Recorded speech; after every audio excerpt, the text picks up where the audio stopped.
Hi, everybody. My name is Kat Margulis, and I'm the host of The Power of Story. And as a longtime journalist, author, and book coach, I tend to see story everywhere I go. And in recent years, I've had the opportunity to see how story can also transform lives and businesses. And that's what I want to explore through this series and with my guests, so that you can create the life, the business, and the legacy of your dreams. And today, I am so excited to have with me Susie Jaramillo. And Susie is a Latina, Emmy-nominated director, illustrator, storyteller, and creator with a vision to help kids learn through character-driven stories and play. Inspired by a world of cultures and seeking to bring life to diverse stories that weren't being told, Susie co-founded Encantos, which includes the Emmy-nominated and two-time Kidscreen award-winning bilingual preschool brand Canticos, Tiny Travelers, a brand designed to introduce children to the countries and cultures of the world, and the latest series, Skeletina and the In-Between World. She believes learning happens best through play, whether digital or physical, and play is always more fun with characters you love and stories you want to be a part of. Susie, thank you so much for being part of the show. It's so my pleasure. And Kat, thank you for creating this series. What a wonderful idea for a series. I think it's Thank brilliant. you. I am living my best life. I'm having so much fun with all the guests and all these conversations. And we actually got to have a conversation prior to this interview. And I got to tell you, you made a really big impact on me. And I'm really grateful because on a personal level, as an author, I resisted own stories. I felt that making my characters Latina would marginalize me in my work and limit me creatively. And through that conversation, you really opened up to me what's possible when we lean into visibility and diversity in our stories. Yeah. And why is this important to you? So it's so funny because I too went through that resistance mode, by the way. That whole, like, I don't want to be put in the Latino bucket, and I don't want to be stigmatized as this. But at a given point, you realize, well, who's in that bucket and who's going to stand for me? And if I don't speak up and stand for me and tell my stories, who's going to tell my stories, right? Who's going to represent all of those kids out there? When you think about it, 26% of kids in the United States are Latin, right? Who's going to inspire them, speak up for them, showcase their culture, celebrate them, inspire them to be their best selves, right? And so that's when I decided in my first career, because I'm a second-time entrepreneur, when I decided to go into the Latino space, I decided, I purposely chose, I'm going to speak for my people. I speak fluent English, I speak fluent Spanish, I understand American culture, I understand the many different US Hispanic cultures that are in the United States. I understand Latin American culture. I understand the difference between Argentine and Mexican and Venezuelan. I feel like I'm like a cultural ambassador. Yes. And I can serve these people. I can tell beautiful stories that will elevate them, that will inspire them. I can explain to corporate America who they are and why they should invest in them. And I can, create real impact in the corporate world. And when I decided I wanted to leave the corporate world and take everything I'd learned to help kids and inspire kids, it was with that same purpose of, I know these kids, I know what they've been through, I know what how their lives, what they live in, kind of what surrounds them. I get the humor, I get the color, I get the flavor and the texture. And I want to bring stories to life that will just, make them laugh and enchant them. And being an entrepreneur, I can rally forces to do that. Oh, I love that. I love so much of that. I just love hearing you say, enrolling the corporate world into investing in them, in these people. I really love that. And just the word that I just love that you use the word enchant, and that you've shifted your focus to kids and serving them. So that's so beautiful. And and I guess maybe the answer is similar, but I guess you encouraged me as a writer to open myself up to this. And so why is it important for other writers and voices to contribute to this space, regardless of what their background is? Or so look, you write most authentically when you write what you know, right? And when you tell, nobody else can tell your story. There's- so when Stefani and Eve did this great duet together, and Eve has this really great line, which I feel really resonates with me, which is, I do what they can't do, I just do me. Right. And so if you lean in on your truth and you are telling your stories and come from a place with so much authenticity, I think your words and your stories have more power, and you have more ground to stand on. There's more depth there. I love that. I Mhm. love that. I love flipping the script that you have more power. Yeah. You I absolutely love have that. more power. Yeah. And I think what people don't realize is that good stories contain universal truths that have universal appeal, and that the nuances of culture are just flavor. It's just color that makes your story different, that makes your story interesting. I look at fashion, right? And so when do fashion designers break through? It's when they're borrowing from culture. It's when they're using these cool African, designs or techniques or beading or whatever, or they're using these beautiful, Latin American embroideries or cuts, or if you think of like what music and fashion have been doing forever, it's borrowing from culture, right? If you think of what food has been doing forever, it's borrowing from culture. And so for whatever silly reason, it's like we're afraid to do that when it comes to story, because we think that people can't relate. But the truth of the matter is, we're all the same darn thing, just different colors and different, you know what I mean? And different, layering, but deep down inside, humans are exactly the same thing, no matter what religion, what race, what color they are. And a good story is a good story. I love it. I love it. That was really huge for me, for my shift, for my own personal shift, is seeing it as it doesn't have to, because that's what I feel. I feel like I'm writing a universal story. And so why make it so specific? But it really is more like a seasoning. Yeah. Exactly. Think of it like cooking. It's just a little bit of sazon. Yes. I love it. And you kind of touched on this, but we can dig in a little bit. Your folk, I don't want to generalize because I think you're up to a lot of different things, but you have a focus on story and storytelling. And why is that important in the world, storytelling? So everyone decides what kind of their superpowers are and what they're going to do with them, right? So for me, I'm this hybrid creature where I draw and paint. Actually, my first love is actually art, right? Yes. And then I'm also an entrepreneur. I love building. I love building teams. I love inspiring creatives and coaching them. And it's so incredible what you can build with 2, 3, 4, 5, 10, 20 people compared to what you can do as one person. So I love doing that. And then I love telling a story that has impact. And it's funny, in my life as an advertiser, I learned to tell stories that would have an impact. And the impact was you would get people to buy something. Right. You would get them to, oh, I want to sign up for this cell phone service, or, oh, I want to buy this alcohol, or I want to drink this soda, or buy this dress. I feel like what I'm doing now has such higher meaning, because instead of, inspiring someone to make a purchase, I'm inspiring someone to celebrate who they are with their kids, celebrate their culture with Canticos.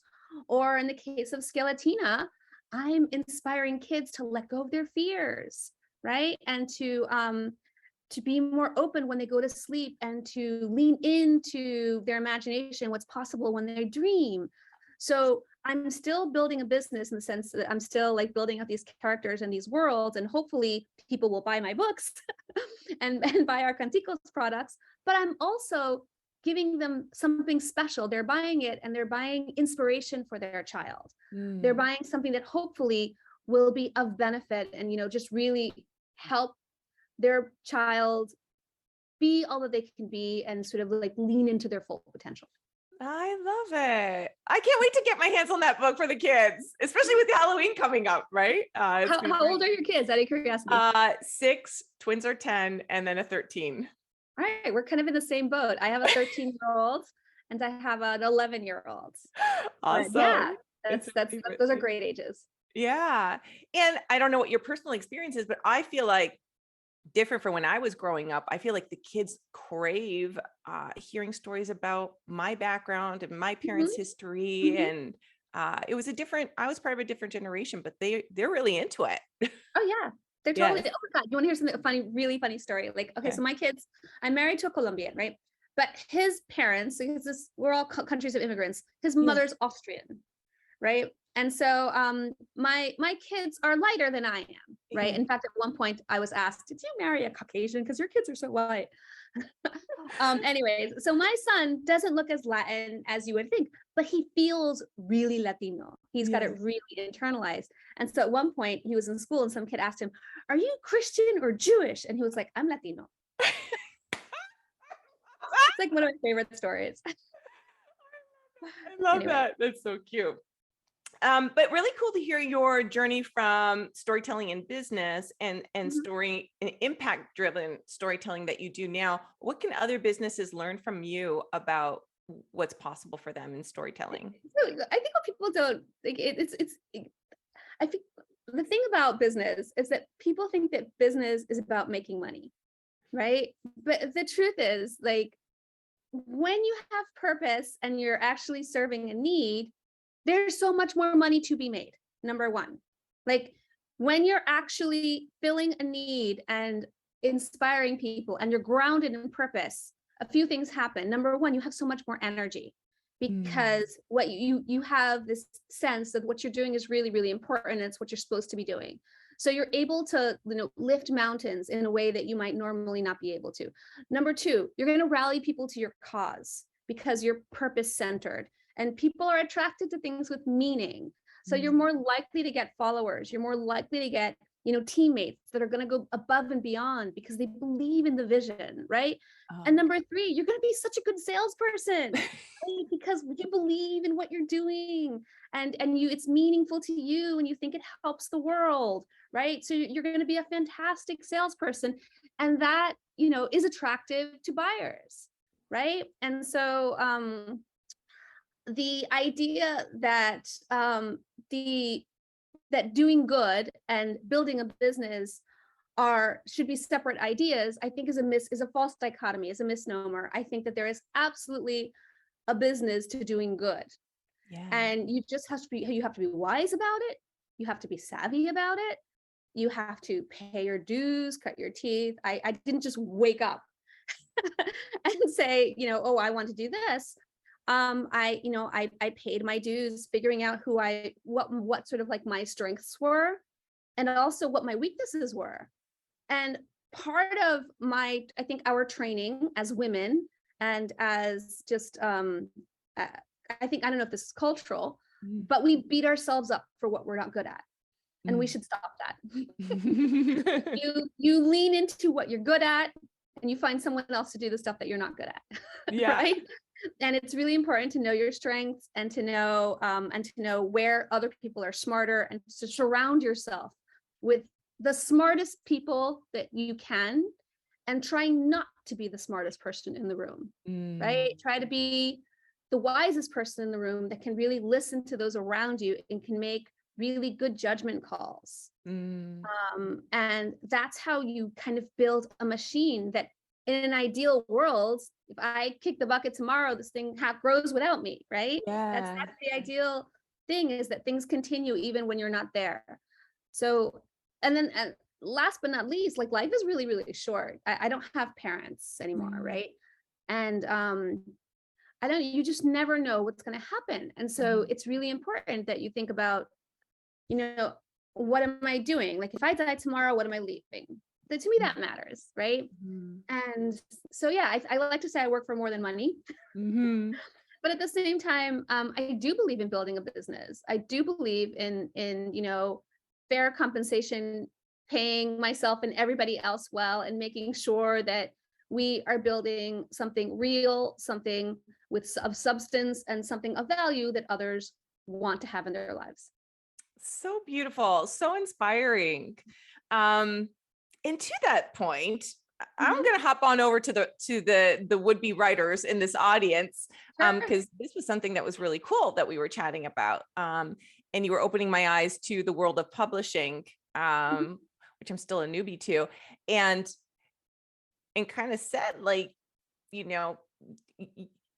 few people make money writing books. instead of like tiptoeing around this. But for us authors, we're like gonna write that book, get that book deal, and then I only ever will write books from then on, because that will sustain me, and that's the dream, right? But it's not quite the reality. No, the book business is a really, really, really hard business, number one. And I think the whole business is so ripe for disruption, it's not even funny. It's a really archaic business and an archaic business model, and digital is completely disrupting it. And I think the world of children's books is different, I think, than the world of adult writing. But I'll say a few things about publishing. One, it is really, really hard to make money in publishing. And this is coming from someone who is a publisher of children's books, right? So, but part of the reason I'm in this business is because we have other multiple businesses, right? When we created Canticos, right? So a little bit about Canticos. Canticos is a bilingual learning brand inspired by Latino nursery rhymes that really helps children become kindergarten ready in 2 languages. I was having kids. There's nothing out there to help your kids be proud of who they are at a really young age.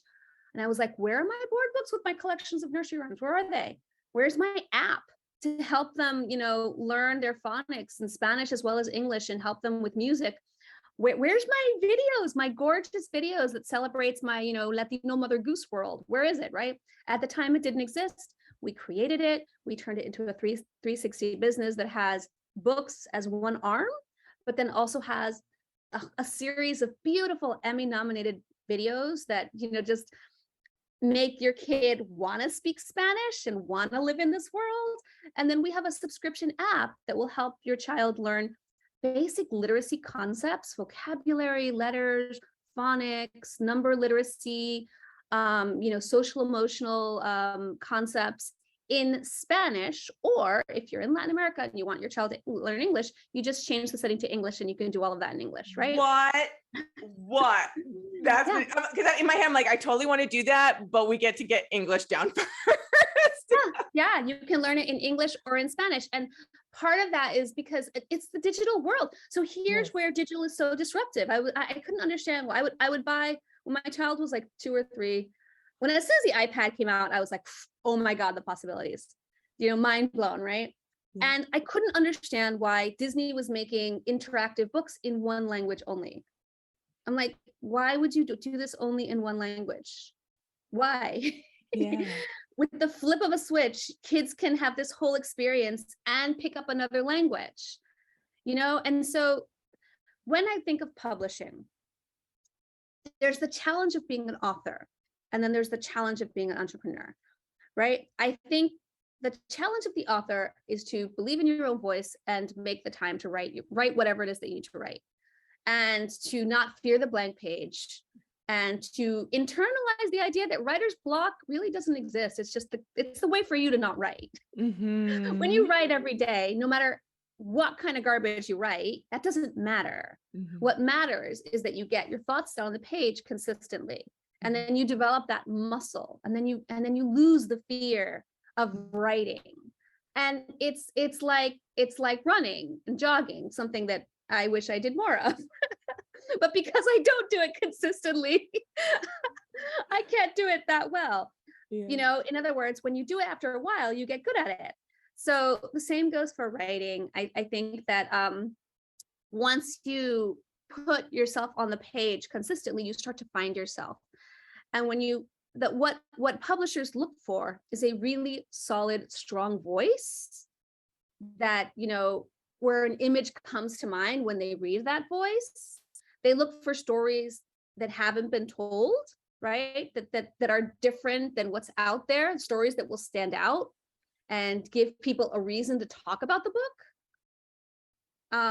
And once you're able to do that, there's a million different ways you can kind of break into publishing. There's the traditional ways of find an agent, which is really freaking hard, just FYI, or go to one of those sites where you can start publishing and get real-time feedback from a gazillion people.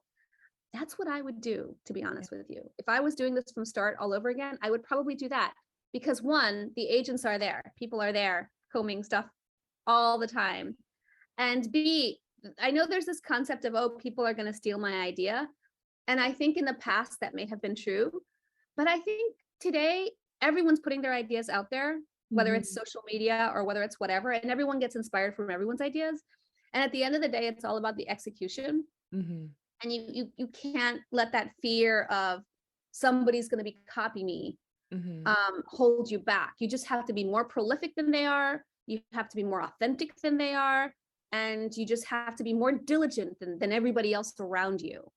Because it's almost like we earn the right to be writers. Like we earn the right to stand out and make our voices heard in society by regularly, speaking our truths and committing to it and putting it out there in the world to find its audience, so that hopefully if it does something for other people, it will just naturally rise to the surface. I love that. And I actually it makes me think of another question I didn't have already planned, but what is the experience for OwnVoices in publishing? Like, what are you experiencing right now in the moment? Like, is it a good time? Like, I'm just curious, like, is there more opportunity, or is it a double-edged sword? Like, what's your temperature?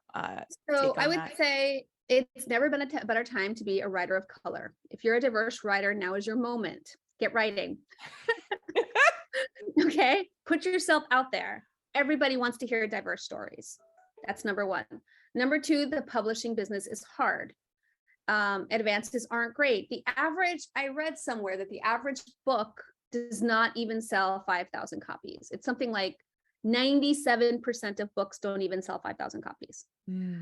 So why? Because we're moving into a world where why read when I can binge watch, X, the latest, Apple series, or the latest Netflix series, right? So that's the world we live in. So there's a lot of competition out there. You're competing with screens, and to boot, while these screenwriters need source material, which is books, there's troves of literature out there for them to draw from. So it's absolutely a fierce kind of world. But at the same time, think about it. There's also our times have changed so much that the world that we live in is not really reflected in most of the literature out there. And the world that we're moving towards is absolutely not reflected in the literature available. Right. So what is AI going to do to our life? I'm going to do to, even the lives of artists right now. How will, our lives be changed by technology? How will, with what's going on in the political in our landscape in a global scale, how is all of that going to affect us? None of that's in books, right? And I think that people gravitate towards stories that mean something to them, right? And so, again, it's not easy, but it's so satisfying and it's so worth it if you can break through. So it's a calling. I think that, being a writer is a calling, just like, being a teacher, being a nun, any of those things. If you want to just write for money, there are people who will throw gobs of money at you just to write copy to sell pharmaceuticals. Yes. You know what I mean? You could, sell pharmaceutical stuff. You could sell, financial education materials. There's all kinds of those of industries out there that will pay you to write. But if you want to be a creative writer that truly writes stories, you have to bite the bullet. You have to be very prolific. You have to commit, and you have to do it over and over and over again, and find the myriad of different ways you can put yourself out there. Love it. I love it. That's awesome. The other thing I really love that you spoke about was not necessarily looking at the book as a book and bring that business mindset to your career as an author. Do you have any advice for people on how they can approach, like you said, it's a totally different world out there. So leaving that, a romantic idea of the author alone in the cabin, and that's their business model. like that gets to be their business model. Also I'm not everybody is the same, right? Everyone is different. I'm very sort of like, what's my end game function? And that's just because I'm an entrepreneur, right? I just think that way. I like to build machines, and I'm not your classic writer's writer. I'm really not. I'm trained as an artist first. I'm an artist before I'm a writer. Most of my books are picture books. Right. And when I write, I really want to create a world, and I want to be a filmmaker, right? I want to bring, and I'm an Emmy-nominated director with Canticos, but I feel like that's the start, right? I really want to, I have our Encantos makes beautiful properties, right? And I want to push Encantos to go into a world that is even more rich in terms of what animated films can be, what animated properties can be, and how we use technology to tell stories, right? So that's what Encantos is about. And so I think I got lost in terms of what your question was. And I'm like, okay, we got to wrap this up because I got to have other conversations with you. We have a lot more to talk about. Yeah. No, it's great. I love it. I love it. Yeah, honestly, I think of them as brands. I'm building out brands and story worlds. I'm not just telling a story. I'm not just writing a book. So I just have a different purview about it. I love it. I love it. Well, I'll just wrap with one final word on what makes a good story to you. So a good story to me just leaves me with something I can chew on, and just inspires me and gets me excited, or breaks my heart and makes me think, you know what I mean? Or it just touches you. It speaks truth. It speaks truth in a way that that you feel, even if it's fiction, you know what I mean? Because fiction is some of the best truths. So I feel like we can put ourselves in the place of characters, and no matter what that character is. So a great story is something that takes me someplace into a profound character and really makes me feel what they're feeling and changes the way I think. Woo, I love it. Susie, you are amazing. You're a rock star. I love chatting with you today. Oh, is there anything else you want to add just before we hop off? So if I guess I would be remiss if I didn't plug a little bit of what we're doing. If you have children who suffer from nightmares, or if you yourself have suffered from nightmares, please check out my latest book. It's called Skeletina and the In-Between World. And it's about a little girl who lives in the in-between world and helps children deal with their nightmares. Because I used to suffer from really intense nightmares, and so does my daughter. And I just wished, darn it, well, if only there was someone inside her head, inside her dreams, that could help her. So I created that someone, and that someone is called Skeletina, and she helps kids deal with their nightmares. Aside from that, if you have littles that, I would say between the ages of 2 to 4, and you really want them to learn Spanish, and it could be because you're Latino and you're proud of your culture and you want them to be close to their roots, or it could be because you're a progressive mom or dad and you want your kid to speak 2 languages, because the first most popular language in the world is English and the second one is Spanish.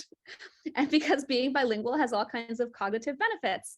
Please, please, please check out Canticos World and download our subscription app. It's completely ad-free. It's COPA compliant. It's chock full of Emmy-nominated videos, all kinds of interactive books, and your child will learn to read in Spanish and in English. So those are my little plugs. I love it. I'm seriously, after this, I'm downloading it. Thank you so much for being on the show. This was wonderful. For those of you watching at home, we're going to have a Power of Story workshop on October 24th. So keep an eye out for that. And we've got more amazing interviews, fascinating conversations coming up. So stay tuned. And Susie, thank you again. It's been a real pleasure chatting with you today. Likewise. And thank you for creating this platform. Again, I think it's a wonderful place. We all need stories in our lives. Thank you, Susie. Thanks, everybody. I'll see you soon. Bye.